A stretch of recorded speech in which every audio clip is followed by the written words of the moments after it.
Bruce Bryan. Oh my gosh, my friend. It is just such an honor and a privilege. And I'm so grateful to be chatting with you again because we've had multiple Yeah. conversations. Yeah. Thank you. Thank you so much. Yeah. How's everything going Honest, today? everything is yesterday was my 90th day. So I'm I'm Whoa. I'm I'm I've been able to accomplish some of the 90-day goals that I had. When I Okay. was incarcerated, I said the first 90 days there are some things that I wanted to accomplish. And I've been checking them off my list. And the last one so far was getting my permit. So I've been driving.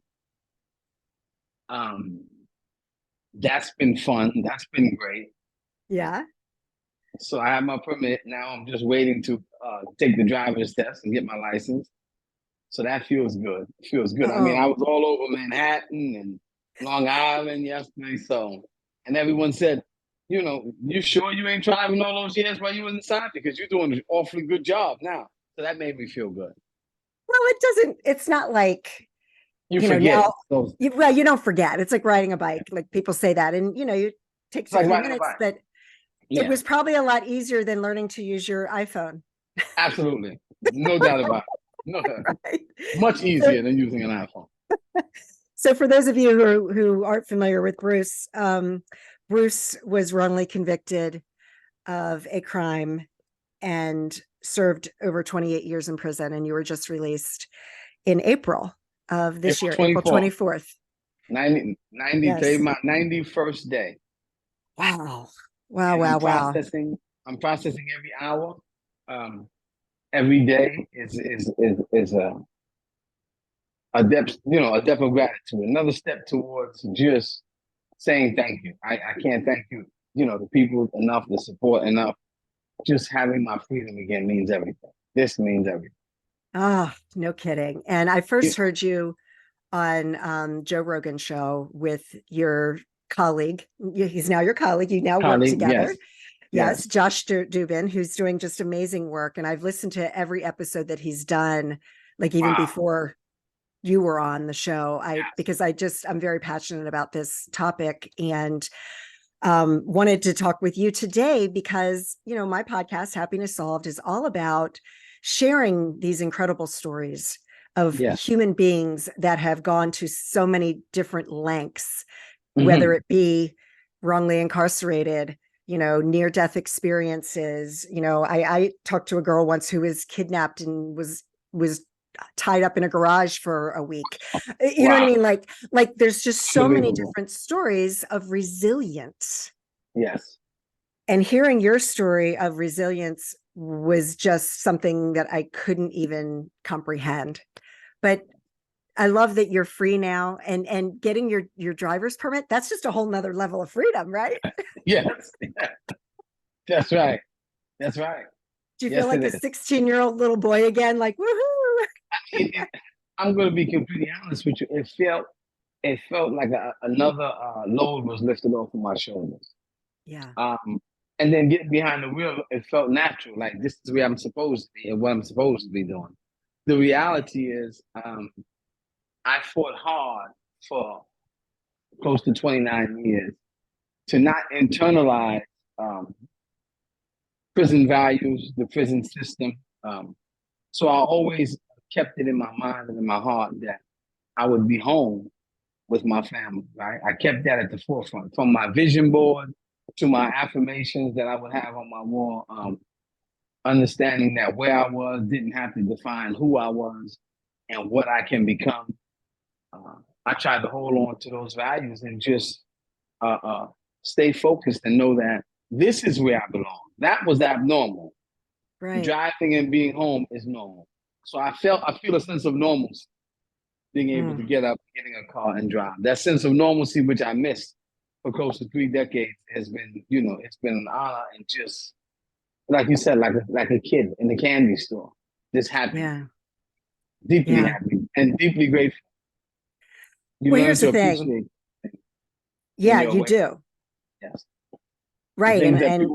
things that people often take for granted, you learn to appreciate deeply. And I was actually just going, and I apologize for interrupting you. I didn't mean to do that, but I was just about to emphasize that and make sure that the listeners really hear that your everyday being, driving a car for the first time, all of those things is back to normalcy. And we do take it for granted so often. And this is such Yes. an amazing reminder to everybody, to Hmm. every day. What do they say about the present? Not to use some of these old sayings, but, It's a yesterday's the gift. past. Yeah. Tomorrow's yeah, today's a gift. It's, Today's a it's gift. it's a present. It's a gift. Present. Yeah. This is a gift. Talking to you from Yeah. New York to Virginia, right? Yeah. Meeting amazing people like yourself. This is a gift. And for me, there's no greater gift than relationships. Life Oh, life is about relationships. Not the quantity, but the quality of relationships that you develop and that you build on. you So I know, deeply appreciate you having me. I deeply oh, appreciate well, we're the only ones that know this, but I'm going to share it anyway. This is our second go around because the first time the internet connection was bad. So we're getting to it. have this conversation all over again. So I'm so Yes. grateful for that. Um, I was reading a couple of the articles that were written about you after you came home, and you went into a lot of detail in this on Joe Rogan's show. But the T, when you were incarcerated, they made a clerical error and they put a T at the end of your name, Bryant Yes. with a T. So now that you're home, you were able to get that error corrected, and it was almost as if this was the, you know, a new birth for you. But here's the thing that um that I wanted to really point out here. It's that hope that you had and experienced every single day that kept you going. Can you talk a little bit more about that? Because it's one of those things that obviously we don't know what we don't know. And one of the main things I want to emphasize with you on this podcast is to let the listeners hear that, you didn't take that incarceration as just like, okay, and just give up on everything. Quite the opposite. You turned everything around for yourself. You got a bachelor's degree. You did community outreach programs. And that is not something to be taking lightly, because it was the mindset, that resilience, that strength, that grit that kept you going. Can you elaborate a little bit more about that? Thank you so much. And I'm humbled by those compliments. I mean, uh, you have to be able to make up your mind that when you change the way you look at things, things literally change the way that they look. Circumstances, conditions. I used to say, I'm not under the circumstances. I'm over the circumstances, meaning that I'm able to cope and deal with them and thrive despite where I am. Early in my incarceration, an old timer gave me a pamphlet called Constructing a Prison Life, Hmm. meaning that despite being in prison, you can set small goals for yourself and objectives that you want to achieve. And you can go on and pursue them as if you were free. So they incarcerate you physically, but your mind still, there's a level of freedom that you have mentally.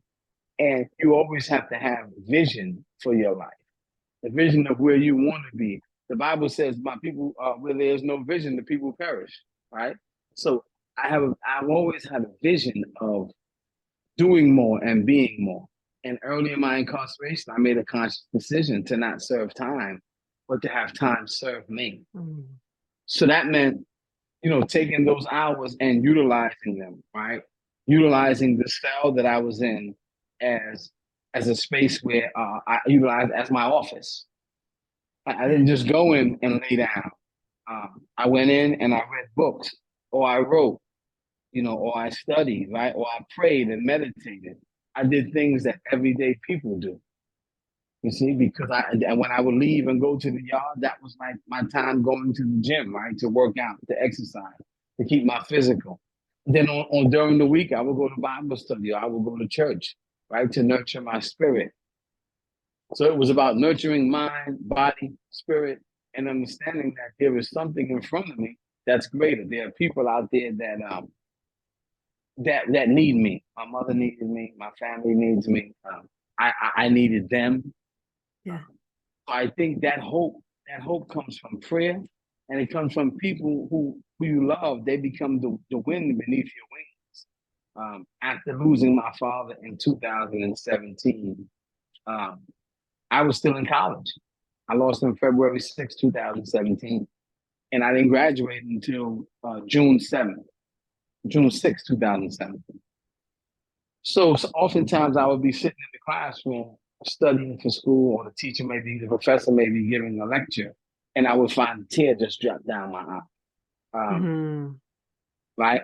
But even in the midst of that tear, I would always remind myself that somehow my father is watching and wants me to continue to do what I'm doing. He wants me to thrive. Um, and it's hope that allows us to thrive. Once a person loses hope, um, their life stops. You know, you're only existing. I refused to simply exist. I wanted to thrive. So I would write, which was cathartic for me. I would write down my thoughts. I would write down my goals. I would take statements that or that I created, or something that I read that jumped out at me, and I would write it and tape it on the wall in the cell. Um, when I knew I had a lecture for school, I would stand in the mirror and pace in the cell, only a 6x9 cell. I would walk back and forth, practicing my presentation. Wow. So I just tried to change the way I looked at my entire environment. And I tried to encourage others to do the same, because my motto is to lift as you climb, right? You can always pull somebody up while you're moving forward. I watched my father do that his whole life. He's always pulled others from our country, Antigua, West Indies, his relatives. He's always tried to pull them as he climbed. Many of our relatives lived with us for many years. So I watched my mother and father do this, and they are my strength. My mother is literally my strength. She's downstairs now, uh, doing well, thank God. I'm blessed to still have her. And it's people like them and my siblings and my nieces and nephews that just keep me going and give me the energy and the strength that I need. People need people. No man is an island. We all need each other. We're social beings, and we all need that lift, that boost, that word of encouragement, or that silent prayer that says, "Help Bruce keep going." Yeah. You know, that makes a huge difference. Yeah. And I'll be honest with you, I would implore anyone who has someone struggling with incarceration. It doesn't have to be physical incarceration. It could be a prison of the mind. It could be the prison of addiction. You see, it could be That's the right. prison. It could be the prison of mental health, right? It could be the prison of of an unhealthy relationship, a marriage, domestic violence, whatever it may be. I implore someone, if you have a loved one or a friend that you know is dealing with some level of imprisonment, give them some encouragement. Give them some words of advice. Let them know that you believe in them. And more importantly, encourage them to look in the mirror and tell that person that they see in that mirror that they love them, and that person is worthwhile, and that person's life is meaningful. And that's what got, I mean, for years, every morning, for decades, I would look in the mirror and say, "I love you," because you're important. And self-love is the foundation for it all. Wow. We could end right there. And that was so much amazing content. I know before when we talked, I was like, oh, that's the name of a book for you or something like that. Well, you just described your next book. Just saying, the fact that you were able to compare being in prison to every type of other imprisonment, and I'm using air quotes for those that are just listening, that's brilliant. And what better person can really, I don't want to say poster child, because you know what I mean? Like, you're Yes. the perfect example of someone who is able to really have the equation solved, happiness solved. It's like you solved an equation there of Thank you. how to survive. I never looked at it that way. But you Um, did. but You yeah, did. how else can you, I mean, there's so many stories of, people that, survived the Holocaust, and Gandhi, and, or no, was it Nelson Mandela? Mandela. Nelson Mandela, that survived that imprisonment and was able to make that shift. And it just came to me, really. I mean, that's almost like, if there is a solution to solving that equation of life and happiness, you're a prime example of that. And it's incredible. Yeah. It's really takes a lot of deep introspection and reflection to have that paradigm shift in the way that we think, Yeah. because for the most part, we've been socially conditioned to think a certain way. Oftentimes, we define our worth by the things that we have, by stuff. Not by the quality relationships that we have, not by the people that we love and that love us. You see, we've been taught and we've been conditioned to define our entire existence by our material gain. But life is so much more. Relationships are so much more meaningful. Yeah. People have so much more value. You can touch a person's life, or a person can touch your life from a million miles away. That's right. And sometimes it's just a single act of kindness that allows you to begin to shift and see people differently, and see things differently, and see situations differently. Yeah. So true. Unbelievable. Okay. So as I told you before, you when you were on Joe Rogan, you talked about the GoFundMe, and I immediately went and donated to your GoFundMe page. And I'll make sure that is in the show notes as well for people to click on. Because when you think about it, well, of course, no, I mean, think about it, everybody. I've never asked my listeners ever to donate to anything. It's, everybody's choice. But what people aren't recognizing is that and I just remember when my ex-husband, because I was there the day he was released from prison, you have nothing. Yeah. You're starting over from scratch. And, it's an expensive world out there. And so I'm so grateful to see that people have been contributing. But have you read any of these, the comments? I've read quite a few. Can I read one of them? Yes. Yes, you may. Because this is so important. And I actually think about this as well. And this person, by the name of Stuart, said, "Hey, Bruce, I'm a 59-year-old white alcoholic trying to quit for the second time and struggling. Wow. Now I'll think of you when I want to pick up and hopefully say to myself, you can't just give up this one thing when that man has endured so much and is so gracious. In other words, I want to be better. Thanks for the inspiration." And now I'm going to cry, because there are times, Bruce, when I remember your story, because we've all been through hell and back. They're just different versions of it, right? Yes. Each and every one of us. That's right. We all have just a different version. It's just, there's not that many things. There's a couple of things I can think of that could be worse than what you endured, but there's really not that many, right? And then, of course, it's all your perception, right? It's all your perception of how you see it. But I do know, for me, that's why I've been on this journey for 33 years, because I went through so much pain and continued even when I started on this spiritual path in my journey. I still had things happen, because that's life. And we're always going to have, we're always going to have struggles, and we're always going to have pain. Yeah.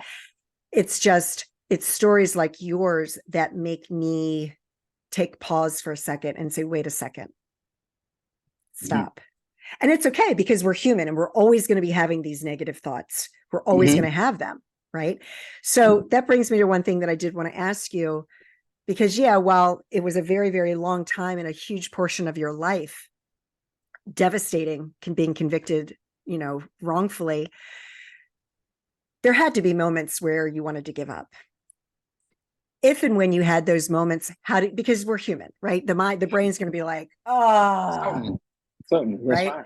what did you do? Because it's okay, everybody, and I'm always here to share on my show that, you know, we're going to have our bad days, we're going to feel angry, and we're going to be upset, and we're going to get jealous, and we're going to feel all of these emotions. And as humans, the happiest people are the people that experience the full range of emotions, because that's normal. It's normal to be angry, it's normal. Okay, so when you got those, how did you make that shift to flip that switch again, to keep going? One of the things I realized is that you said something about the happiest people are those that experience the range of emotions. I've also found that the happiest people, despite where they are those who have committed their lives to a cause, to something that is more greater than themselves, something that is greater and something that is meaningful, that gave them allowed them to live a purposeful life. And I found myself incarcerated, and I decided that, you know, it wasn't just about me being incarcerated. Those moments when I was deeply depressed, when I cried those thousands of nights that I cried myself to sleep, um, I realized that I can still do something. And what that something was, I can still pick someone else up, because someone who cried themselves to sleep the same night that I did didn't wake up because they decided to tie a bed sheet around their neck and kill themselves. That's And right. I can tell you of countless instances such as these, countless instances of suicide, countless incidents of drug overdoses in prison Yep. throughout New York State prison system. I mean, guys that you talk to a guy today and he seems normal, and tomorrow 5 in the morning you find out he just Charlie just hung up. He just took his life. He didn't make it. So in those moments, I realized that people were in worse conditions than I was, especially those who were in the mental health, suffering with mental health Right. crisis, dealing with bipolar, schizophrenia, not really understanding what it is that they're going through. And many of them were suicidal. How could I contribute to them and pick them up? And in picking other people up, I picked myself up, Yeah. right? When you recognize the humanity in others, it helps you understand that your humanity is inextricably intertwined with theirs. It does race, creed, color, those are social constructs Right. that is designed to keep us separate. We're all alike. We all share 99% of the same DNA. We're human, part of the Yep. human family. That's And right. the same struggles that you have, the same range of emotions that you go through, I do. Yeah. So I That's would right. pick myself up by picking someone else up, by finding programs to get involved in, where I would speak to younger guys and tell them about the error of their ways, right? To discourage them from engaging in gang activity, to discourage them from becoming involved in more criminality while they're inside, discourage them from using drugs, and encourage them to get in college, get in school, take Right. advantage of some of the programs that will keep you busy, because the idle mind is the devil's workshop.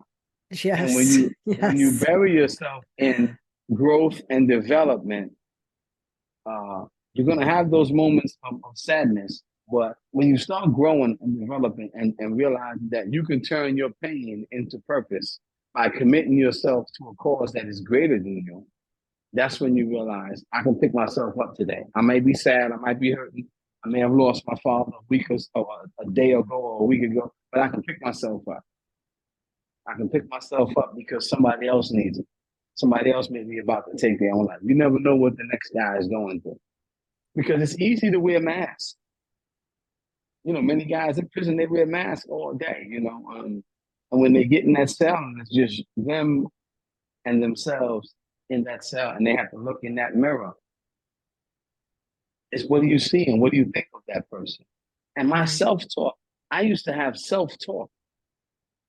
That paradigm shift in the way that I thought about life. While I was deep in a mess, I realized I can turn my mess into a message, and it can help someone else, right? I can really, really dig deep and turn this painful experience into purpose that can change lives, that can touch lives. Just like I'm completely humbled by the story you just read, of the guy who donated and talked about his life with addiction.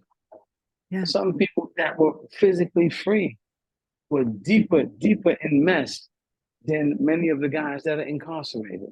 And we just don't, it's hard for us to see that when we're behind bars. But the reality is it exists.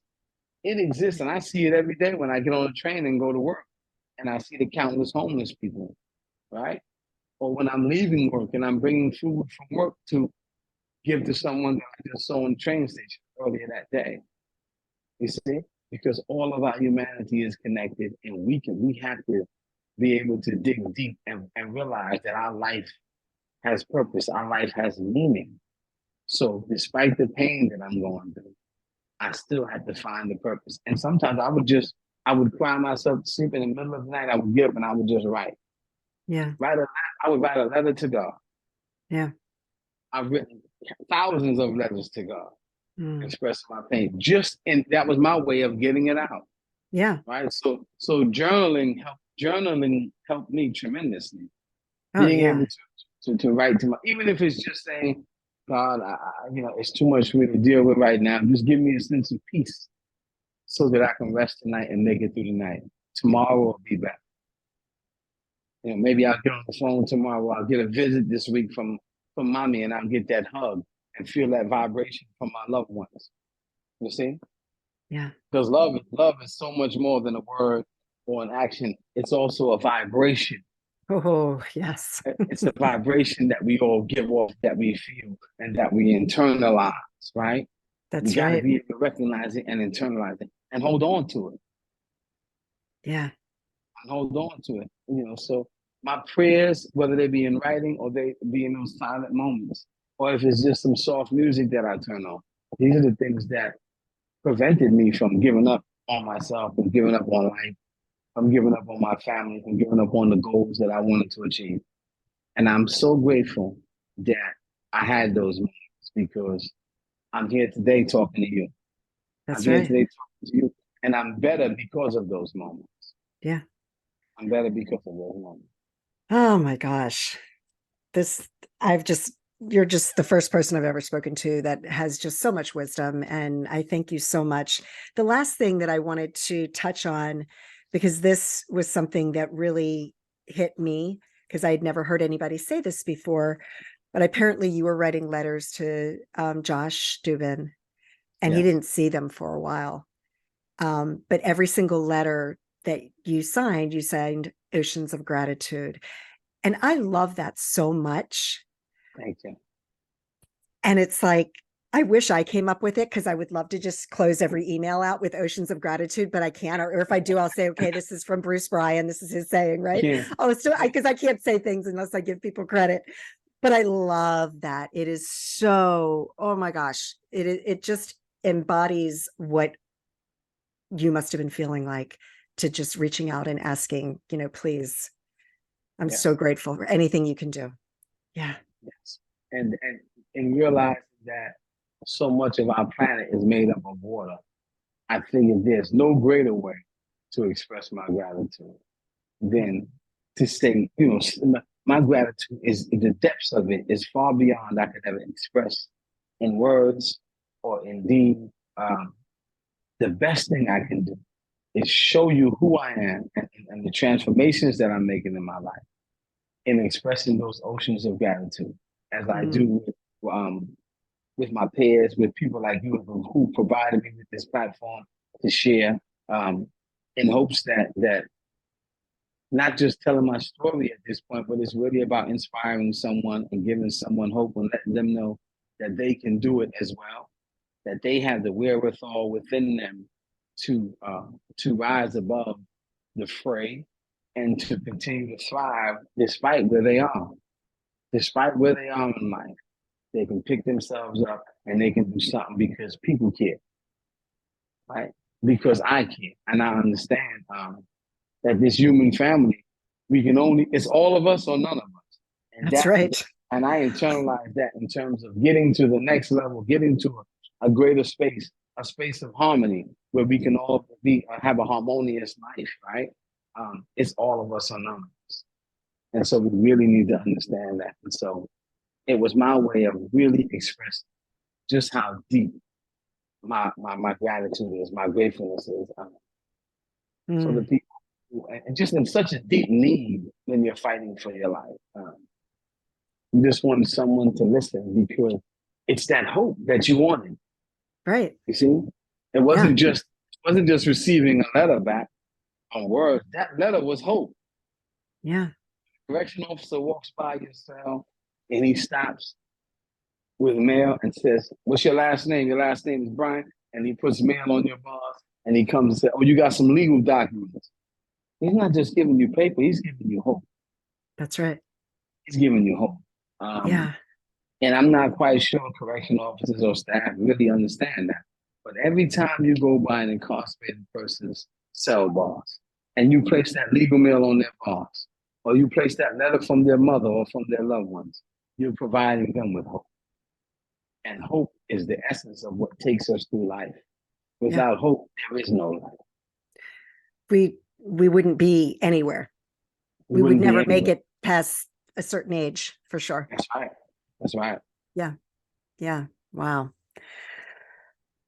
So tell everybody what you're doing today, because you're doing some really great work. And I know you're, talk about paying it forward. Like you're in there in the grind every day, helping Yes. out other people. So could you talk about that a little bit?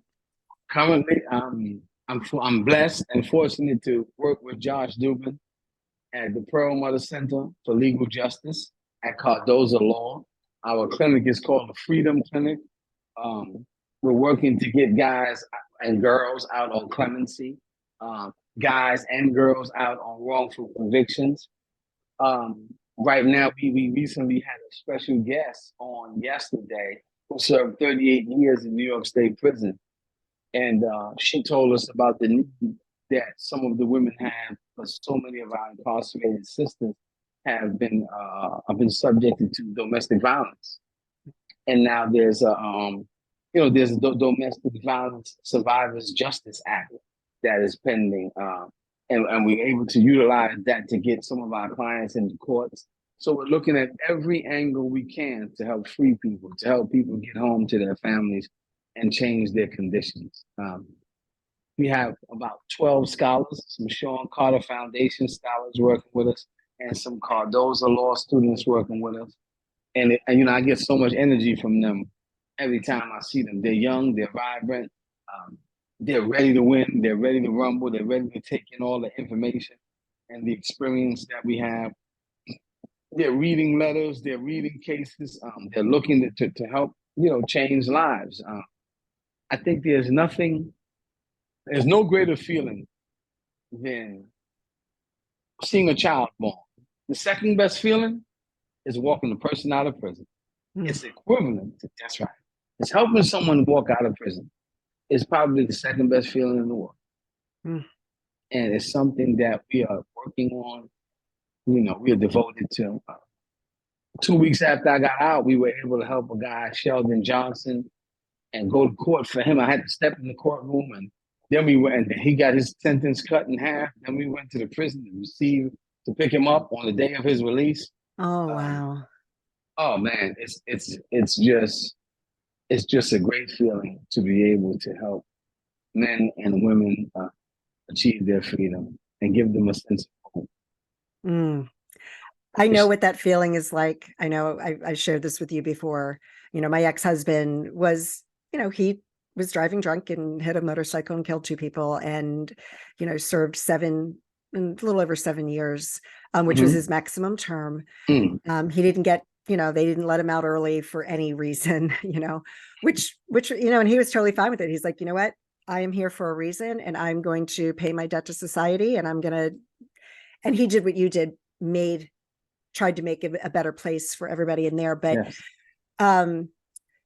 Watching my son be reunited with his dad after all that time was just the most incredible feeling. And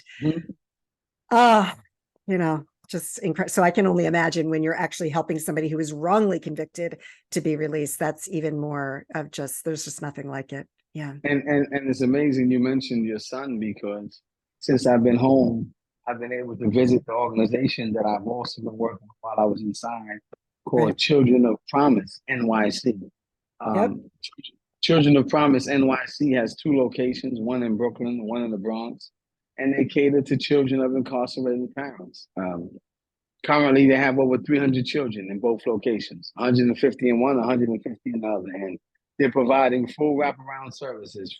They have an on-site wellness center with licensed clinicians to help young people who are impacted by parental incarceration deal with the trauma.